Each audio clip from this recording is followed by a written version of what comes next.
Hello भाई। आज electromagnetism का जो फर्स्ट पार्ट है वो अपन कवर करने वाले हैं, है ना। इसमें अपन सबसे पहले ऑल टर्मिनोलॉजीज जो भी है मैग्नेटिज्म में वो, और उसके साथ साथ न्यूमेरिकल्स प्लस फॉर्मूले इतना कवर करने वाले, है ना। सॉरी दिखा नहीं इसलिए, है ना। इतना अपने को कवर करने का है ना। ये अपने यूनिवर्सिटी एग्ज़ाम में जो है ये आता है 6 नंबर को, ये क्वेश्चन आता है जनरली, है ना। तो उसके हिसाब से अपने को पढ़ने का है ना। इस वीडियो के बाद 6 नंबर पक्के हो जाएंगे, इसकी गारंटी है ना। थोड़ा सा थ्योरेटिकल पार्ट है लेकिन आसान है ना। तो जैसे कि मैंने लिखा है फर्स्ट, वो है मैग्नेटिक फील्ड, है ना। तो नाम में ही समझ में आ रहा है, मैग्नेट के आजू बाजू की फील्ड मतलब मैग्नेटिक फील्ड, है ना। तो हम कैसे लिखेंगे, जैसा कि हम अभी समझे, रीजन अराउंड मैग्नेट, बराबर है, और मूविंग इलेक्ट्रिक चार्ज, है ना। क्योंकि इलेक्ट्रिक चार्ज जो रहता है ना, उसके अराउंड जब वो इलेक्ट्रिक चार्ज मूव होता है ना, तो भी तो फील्ड प्रोड्यूस होती है ना। हमने पढ़ा था पिछले स्टैंडर्ड्स में, तो इसलिए। और moving electric charge where a magnetic force detected, है ना। सीधी सी बात है ना। मैग्नेटिक फील्ड है तो ऐसी ही फील्ड वही रहेगी जहाँ पे मैग्नेटिक फोर्स हम डिटेक्ट कर पाएंगे, है ना। तो इसलिए रीजन अराउंड अ मैग्नेट और moving electric charge where a magnetic force detected, बस इतना ही है। इसको हम किससे डिनोट करते हैं, बी बार, है ना। क्योंकि फील्ड है तो वेक्टर क्वांटिटी होती है ना। उसको मैग्नीट्यूड डायरेक्शन दोनों रहता है ना, इसलिए बी बार। ओके, तो बस इतना ही है इसमें, है ना। तो दूसरा है मैग्नेटिक फ्लक्स, जिसको अपन फाई से डिनोट करते हैं, बराबर है ना। तो इसको समझने के लिए सबसे आसान तरीका क्या है पता है क्या, it is similar to current in electric field या फिर इलेक्ट्रिक सर्किट, है ना। जो भी मैग्नेटिक फ्लक्स है ये सेम है जैसे कि करंट होता है अपना इलेक्ट्रिक सर्किट में। तो इसको मैथमेटिकली एक फॉर्मूला रहता है ना, जो रहता है फाई इक्वल्स टू बी ए, है ना। फाई इक्वल्स टू बी ए, बराबर है। मतलब क्या रहता है कि total number of magnetic field lines passing through given area. मतलब क्या कि समझ लो एक पर्टिकुलर एरिया है ना। मैं बाद में डायग्राम में बताऊंगा, है ना। या फिर ये लो, समझ लो ये नॉर्थ, ये साउथ, है ना। ये मैग्नेटिक फील्ड की लाइंस है, बराबर है। ये मैग्नेटिक फील्ड लाइंस, है ना, बराबर है। तो एक पर्टिकुलर एरिया में समझ लो ये एक एरिया है ना। एक पर्टिकुलर एरिया में कितनी number of magnetic field lines है, इसको हम मैग्नेटिक फ्लक्स बोलते हैं। ओके, और यही मैंने लिखा है, total number of magnetic field lines passing through given area, है ना। यहाँ पे क्या है, बी मतलब जैसे कि अपन ने ऊपर देखा है मैग्नेटिक फील्ड, है ना। और ए क्या है, एरिया, बराबर है ना। बस इतना ही है। ये फॉर्मूला अपने को न्यूमेरिकल्स में लगने वाला है ना। अब तीसरी क्वांटिटी देखते हैं, है ना। या फिर तीसरी टर्म देखते हैं, वो क्या है, मैग्नेटिक फ्लक्स डेंसिटी, है ना, बराबर है। इसको भी हम बी से ही डिनोट करते हैं। ओके, तो देख सिंपल है, मैग्नेटिक फ्लक्स अपने को पता है ना। और डेंसिटी मतलब क्या रहता है कि एक पर्टिकुलर एरिया में या एक पर्टिकुलर वॉल्यूम में, है ना, उसकी कितनी क्वांटिटी प्रेजेंट है ना, वही होता है डेंसिटी, है ना। हमने स्कूल में पढ़ा था मास अपॉन वॉल्यूम, है ना, ये वॉल्यूम डेंसिटी होती है ना, वॉल्यूम डेंसिटी, बराबर है।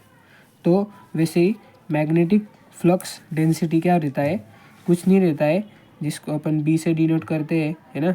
ये तो मैंने अभी बताया कि क्या रहता है, magnetic flux per unit area. Okay, अपन किसके रिस्पेक्ट में लेते हैं, एरिया के रिस्पेक्ट में लेते हैं, है ना। मतलब ये कौन सी डेंसिटी रहती है,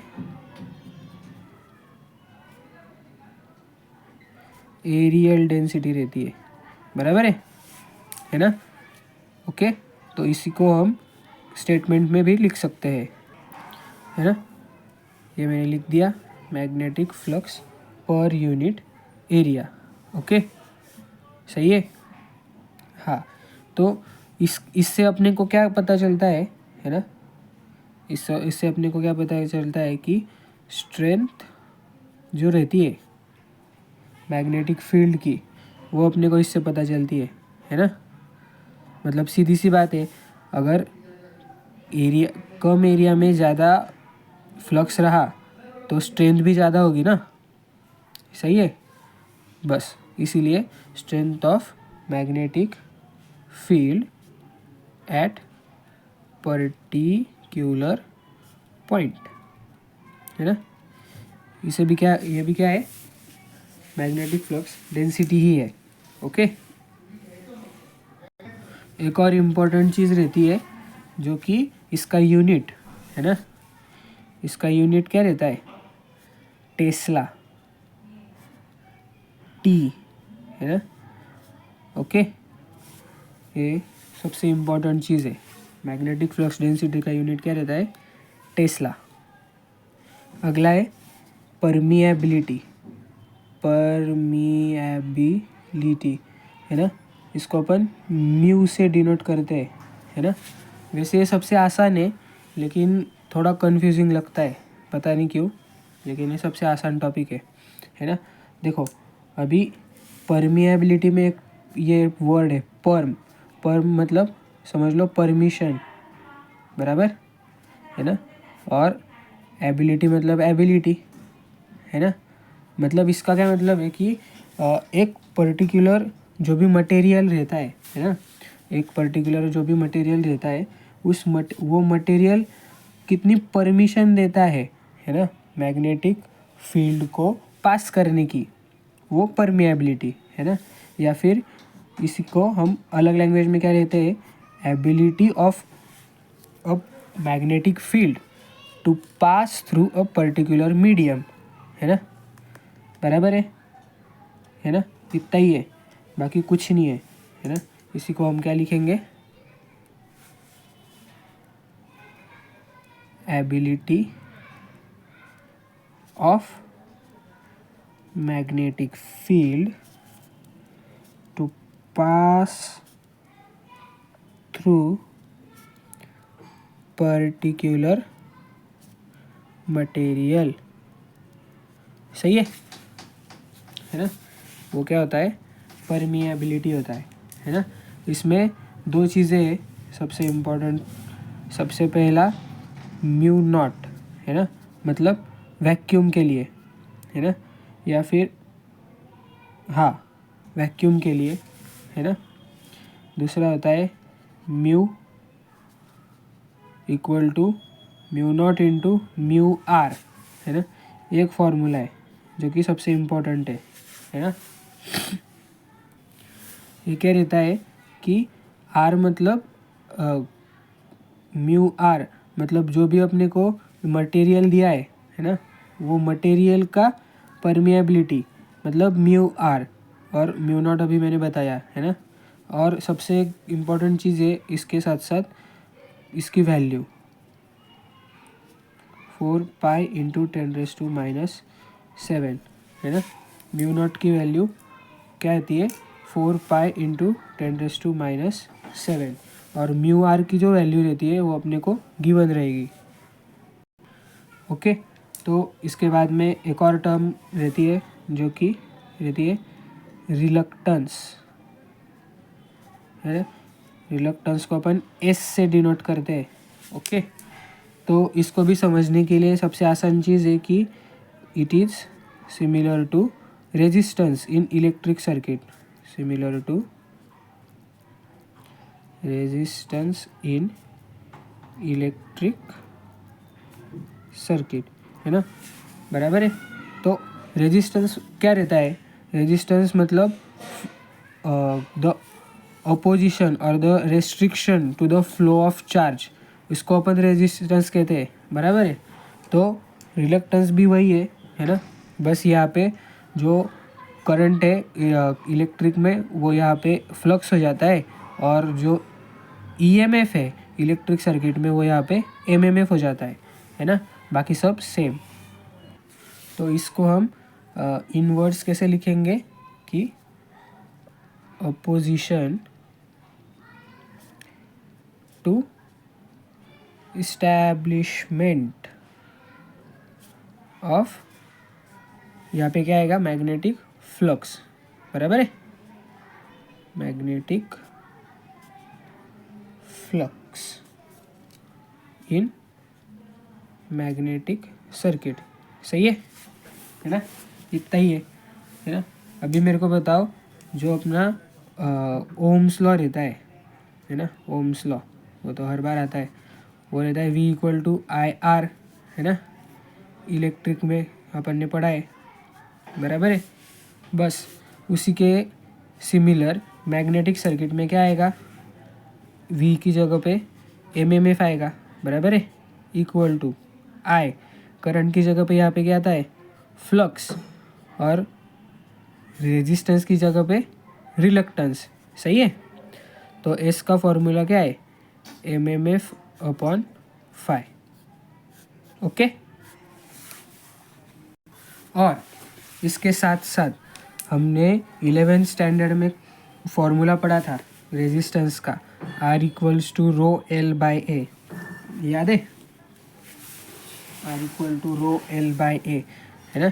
बस उसी से मिलता जुलता एक फॉर्मूला है रिलक्टेंस का, L/A वैसा ही है, बस नीचे म्यू आता है, L/A वैसा ही है, बस जैसे इलेक्ट्रिक में ρL/A था वैसे यहाँ पे रो नहीं है, 1/μ है, म्यू मतलब L/A × म्यू, ऐसा फॉर्मूला है, ओके। क्या है S = L/μA, बराबर। L क्या है लेंथ किसकी, कंडक्टर की, बराबर है। A क्या है एरिया उसी का, और म्यू क्या है अभी हमने पढ़ा परमिएबिलिटी, सही है ना। तो म्यू की जगह पे अभी समझ लो एक आधा पर्टिकुलर मटेरियल दिया रहेगा है ना, तो फॉर्मूला कौन सा लगेगा म्यू का, ये लगेगा, सही है। तो इसका क्या फॉर्मूला आता है म्यू = μ0 × μr, सही है ना। तो बस इतना ही है, रिलक्टेंस में इतना ही है। अभी 6th टर्म देखते हैं, वो है MMF। MMF पता है क्या होता है, MMF मतलब मैग्नेटोमोटिव फोर्स है ना, मतलब नाम से ही दिख रहा है कि मैग्नेटिज्म से रिलेटेड है, और मोटिव मतलब मोशन समथिंग है ना, मतलब जिसमें मूवमेंट हो रही है चार्ज की, या फिर जिसका रिलेशन है मूवमेंट ऑफ चार्जेस से, बराबर है कि नहीं, वो फोर्स मतलब मैग्नेटोमोटिव फोर्स, बराबर है। तो MMF क्या होता है, MMF एक ड्राइविंग फोर्स होता है ना, ड्राइविंग फोर्स जो कि क्या क्रिएट करता है, मैग्नेटिक फील्ड क्रिएट करता है ना, क्रिएट मैग्नेटिक फील्ड, है ना, क्या करता है, driving force that create magnetic field, okay, है ना। और ये क्या रहता है, सिमिलर टू इलेक्ट्रिक में क्या रहता है, ईएमएफ रहता है ना, similar to EMF in electric circuit, बराबर है। तो इतना भी याद रखा तो भी काम चल जाएगा, है ना, क्योंकि ईएमएफ मतलब अपन वी कंसिडर करते हैं, बराबर है। तो वी ओम्स लॉ के लिए हिसाब से क्या होता है, V equal to I R, है ना। तो अपन क्या लिख सकते हैं, it is directly proportional to current flowing in coil, सही है, बराबर है ना। V directly proportional to I रहता है, अपने को पता है, बस वही हमने लिखा है, it is directly proportional to current flowing in a coil, okay. तो मैथमेटिकली क्या आएगा, एफ, समझ लो एमएमएफ को मैं एफ से डिनोट कर रहा हूँ, इज डायरेक्टली प्रोपोर्शनल टू आई, है ना। तो प्रोपोर्शनलिटी का साइन कैंसिल करने के लिए एक कांस्टेंट डालेंगे, है ना, वो कांस्टेंट होता है एन इसमें, है ना, वेयर जो एन रहता है वो रहता है नंबर ऑफ टर्न्स, क्योंकि हमने यहाँ पे क्या मेंशन किया है, कॉइल मेंशन किया है ना। तो कॉइल में टर्न्स रहते हैं, बराबर है। तो ये नंबर ऑफ टर्न्स मतलब एन, ओके। तो एमएमएफ का फॉर्मूला क्या है, एन आई। तो ये कौन से नंबर का फॉर्मूला है, चौथे पाँचवें नंबर का फॉर्मूला होगा, अपने को न्यूमेरिकल्स में लगने वाला है ना। बस एमएमएफ भी इतना ही है, ओके।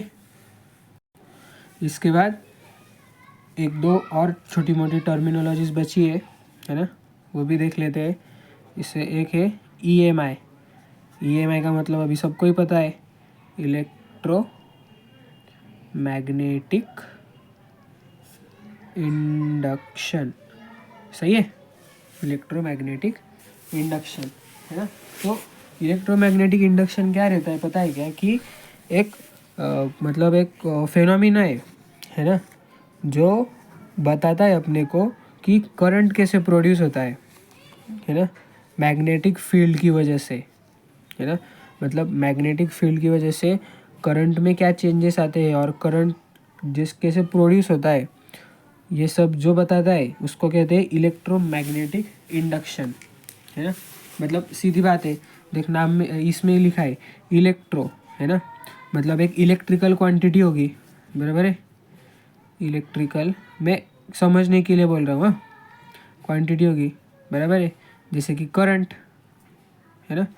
मैग्नेटिक मतलब मैग्नेटिक फील्ड का रिलेशन है ना। और इंडक्शन, इंड्यूस मतलब क्या रहता है, प्रोड्यूस, तो इंडक्शन मतलब प्रोडक्शन, है ना, समझने के लिए समझा, ओके। तो जैसे कि नाम में ही बता रहा है ना, बस ये क्या है, फेनोमिना है ना। तो phenomena where changing magnetic field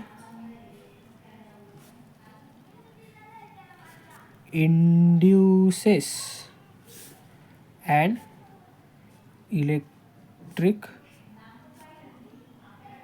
current in conductor, सही है, जो अपन ने समझा बस वही मैंने लिखा है ना। ये एक फेनोमिना है, वेयर मतलब जहाँ पे चेंजिंग मैग्नेटिक फील्ड मतलब मैग्नेटिक फील्ड में जो भी चेंजेस होते हैं वो इंड्यूस करते हैं मतलब प्रोड्यूस करते हैं एंड इलेक्ट्रिक करंट मतलब एक इलेक्ट्रिकल क्वांटिटी जिसका एग्जांपल हमने लिया है करंट इन कंडक्टर, सही है। बस इतना ही है ना। इसके अलावा एक और रहता है जो कि रहता है इंडक्टेंस, है ना। तो मैं इंडक्टेंस बाद में बताऊंगा, क्योंकि इंडक्टेंस के अंदर सेल्फ इंडक्टेंस और म्यूचुअल इंडक्टेंस का जो डेरिवेशन रहता है वो भी आता है। तो मैं इंडक्टेंस पूरा एक अलग इसमें कवर करूँगा। ओके, अभी अपन क्या करते हैं, एक PYQ न्यूमेरिकल है 6 नंबर का आया था पिछली बार, वो देखते हैं फिर स्टॉप करेंगे। हाँ, तो मैंने ये न्यूमेरिकल लिख लिया है ना। इसको अपने को सॉल्व करने का है। ये यूनिवर्सिटी एग्ज़ाम में 6 मार्क्स के लिए आया था, है ना। ओके, इसके साथ साथ अपने को छोटी मोटी डेफिनेशंस पूछी थी, शायद MMF रिलक्टेंस था, है ना, एक नंबर का वो, और ये न्यूमेरिकल ऐसा 6 नंबर्स का ये क्वेश्चन आया था, है ना। अभी इसको हम सॉल्व करते हैं। तो देखो, है ना, an iron ring of mean length 100 centimetre, है ना। मतलब अपने को पहला डाटा मिल गया, क्या दिया है, लेंथ इक्वल टू 100 सेंटीमीटर, है ना। 100 इंटू 10⁻², सेंटीमीटर को हम 10⁻² मीटर लिखते हैं, बराबर है। तो वो क्या आ गया, 1 मीटर आ गया, सही है। उसके बाद and cross sectional area of 120 centimetre square, area दिया है ना। तो एरिया लिखेंगे 120 सेंटीमीटर स्क्वायर। फिर से अपने को ये मीटर में कन्वर्ट करना पड़ेगा, है ना। तो 120 इंटू सेंटीमीटर को लिखते हैं 10⁻², और इसका स्क्वायर है तो ये स्क्वायर किया, बराबर है। तो ये क्या आ गया, 120 इंटू 10⁻⁴। ओके, हाँ। उसके बाद क्या लिखा है, with air gap of 2 mm, ये भी लिख लेते हैं। एयर गैप कितना दिया है, 2 mm, मतलब 2 इंटू 10⁻³ मीटर। ओके, है ना, ये भी हो गया। हैज़ वाइंडिंग ऑफ 500 टर्न्स, मतलब अपने को क्या दिया है, n की वैल्यू दी है 500, बराबर है। एनी प्रॉब्लम, है ना, नहीं ना, ठीक है। चलो, फिर क्या दिया है, the relative permeability of ion is 600।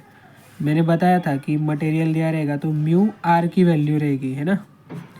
तो ये क्या है, म्यू आर 600। ओके, अभी when current of 3 ampere flows in the winding, मतलब इन्होंने क्या बताया अपने को, करंट की वैल्यू 3 एम्पियर लेनी है ना। When current of, okay. तो ये पूरा क्या है अपना, गिवन है, गिवन डाटा अपन ने लिखा है ना, गिवन डाटा। ओके, अभी नीचे क्या है, डिटरमाइन, मतलब अभी को फाइंड आउट क्या क्या करने का है। तो अपन लिखेंगे टू फाइंड, ऐसा हेडिंग लगाएंगे और फिर लिखेंगे, है ना। क्या करने का है, पहले रिलक्टेंस ऑफ आयन, मतलब रिलक्टेंस ऑफ आयन, है ना। रिलक्टेंस को अपन किससे मेजर करते हैं, S, और ये आयन नीचे, बराबर है।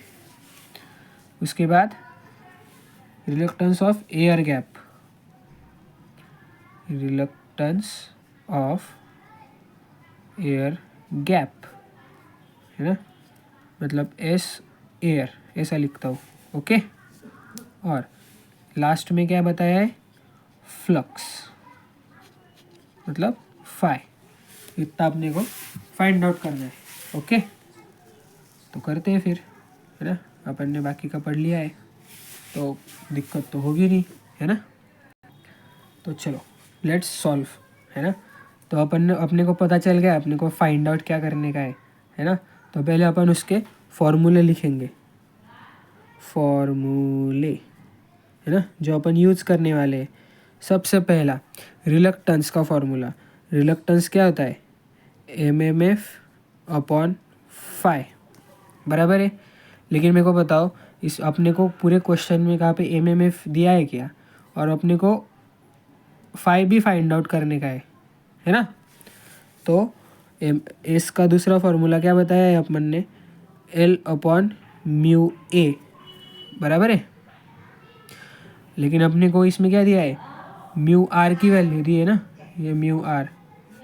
तो अपन क्या यूज़ करेंगे, L upon mu naught mu are into A, बराबर है। हो गया, ये दूसरा फॉर्मूला हो गया। तीसरा, अभी अपने को क्या बताया, अभी और क्या पूछा है, फ्लक्स पूछा है। तो फ्लक्स का फॉर्मूला क्या रहता है, बी ए। लेकिन मेरे को बताओ, अभी इसमें अपने को मैग्नेटिक फील्ड दी है क्या, नहीं दी है ना। तो अपन क्या करेंगे, यही फॉर्मूला अपने हिसाब से थोड़ा सा सिंप्लीफाई करेंगे, है ना। तो फाई इधर आ जाएगा, equal to M M F upon S, सही है। तो यही फॉर्मूला मैं इधर लिखता हूँ 4th नंबर पे, phi equal to M M F upon S. अभी मेरे को बताओ, अपने को एम एम एफ दिया है क्या, नहीं दिया है ना। तो एम एम एफ का भी फॉर्मूला लिखना पड़ेगा, है ना। एम एम एफ का फॉर्मूला क्या रहता है, M M F equals to N I, बराबर है। क्योंकि अपने को नंबर ऑफ टर्न्स दिए है, तो ये फार्मूला चल जाएगा, है ना। बस ये 5 फार्मूला में वैल्यूज़ पुट करनी है, अपना आंसर आ जाएगा, है ना। अब लिखेंगे सॉल्यूशन। ऐसे स्टेप बाय स्टेप लिखने का है अपने को, है ना। इससे प्रेजेंटेशन अच्छा होता है ना, फिर मार्क्स भी मिलते हैं। तो फर्स्ट एस ऑफ आयन के लिए, बराबर है। तो फॉर्मूला फिर से लिखेंगे, S equals to L upon mu naught mu are into A, सही है। बस इसमें ये वैल्यूज़ डालनी है ना। लेंथ क्या है 1, क्योंकि अपन मीटर में लेते हैं सब। म्यू नॉट की वैल्यू, हाँ मैं बताना भूल गया, नहीं क्या, ठीक है, ये यहाँ पे ही बता दूंगा। तो म्यू नॉट क्या है, अपने को पता है एब्सोल्यूट परमिएबिलिटी है ना। इसकी वैल्यू मैंने बताई थी, क्या है 4 पाई इंटू 10⁻⁻⁷, याद करनी रहती है ना। बस फिर ये वैल्यू डालेंगे, 4 पाई इंटू 10⁻⁷, ये आ गई, इंटू म्यू आर की वैल्यू दी है अपने को, क्या दी है, म्यू आर की वैल्यू 600 है ना, ये दी 600, इंटू एरिया कितना है 120 इंटू 10⁻⁴, बराबर है। अभी ये कैलकुलेटर में डालो, आंसर आ जाएगा। उसके बाद क्या फाइंड आउट करना है अपने को, एयर के लिए फाइंड आउट करना है ना, रिलक्टेंस ऑफ एयर गैप, शायद दिख रहा है कैमरा में, हाँ, एस ऑफ एयर के लिए, है ना। तो उसके लिए अपन क्या लिखेंगे, फॉर्मूला तो लिखना पड़ेगा, है ना, म्यू ए। अभी एयर के लिए निकाल रहे तो म्यू आर की ज़रूरत नहीं है ना। तो ये क्या आएगा 2 इंटू 10⁻³ अपॉन में 4 pi into 10⁻⁷ into area 120 into 10⁻⁴। फिर से कैलकुलेटर में डालो, आंसर पाओ, मिल जाएगा आंसर, है ना। और तीसरा क्या बताया था अपने को, ये पे दिखेगा ना, हाँ तीसरा है फाई। तो फाई का फॉर्मूला लिखेंगे M M F upon S, है ना।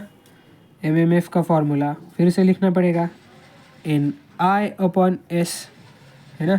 तो मेरे को बताओ, यहाँ का जो एस है वो क्या आएगा, वो टोटल आएगा, है ना, S of iron plus S of air, मतलब रिलक्टेंस ऑफ एयर, बराबर। तो ये पूरा फॉर्मूला क्या बनेगा, N I upon S of iron plus S of air. अभी अगर तुमने पिछले मैंने जो बोला है कैल्शियम में वैल्यू डालने को, वो अगर डाली रहेगी तो ये मिल जाएंगी, ये भी मिल जाएगी, है ना, बराबर है। तो उसके बाद वैल्यूज़ पुट करनी है बस। एन की वैल्यू क्या दी है अपने को 500 into current 3 upon S of iron plus S of air. मैं कैल्शियम में वैल्यूज़ डालता हूँ, फिर यहाँ पे लिख के फिर कंटिन्यू करता हूँ। ओके भाई, मैंने गैलेक्सी में वैल्यूज़ पुटअप करके देख ली, मेरी वैल्यूज़ ये आई है ना। रिलक्टेंस ऑफ आयन आया है 1.1 into 10⁵, reluctance of air 1.32 into 10⁵, और फ्लक्स आया है 6.17 इंटू 10⁻³ वेबर, है ना। अगर तुमको कन्फ्यूजन हो रहा है किसमें, अपने यूनिट्स में, तो मैं वो भी क्लियर कर देता हूँ, है ना। तो देखो, अपना एस मतलब रिलक्टेंस का फॉर्मूला क्या था, mmf/φ था, बराबर है। तो mmf मतलब ही क्या होता है, ni होता है, बराबर है। और फाई मतलब फ्लक्स, तो फ्लक्स का यूनिट क्या होता है, वेबर। ये समझ में आ गया होगा, है ना। एन मतलब नंबर ऑफ टर्न्स रहता है ना। और ए मतलब एम्पियर, है ना। रुको, सॉरी, ए मतलब एम्पियर, है ना। तो इसलिए इसका यूनिट क्या आया, 80/वेबर। ओके, और फ्लक्स का तो पता ही है, वेबर होता है। ये एम क्यों लिया, क्योंकि 10⁻³ वैल्यू आई, इसलिए एम। तो तुम 6.17 इंटू 10⁻³ वेबर भी लिख सकते हो, या फिर 6.17 मिली वेबर भी लिख सकते हो, है ना। कोई प्रॉब्लम नहीं है ना। तो ऐसे अपन ने सॉल्व कर लिया है ना। 6 numbers are confirm. Okay, thank you.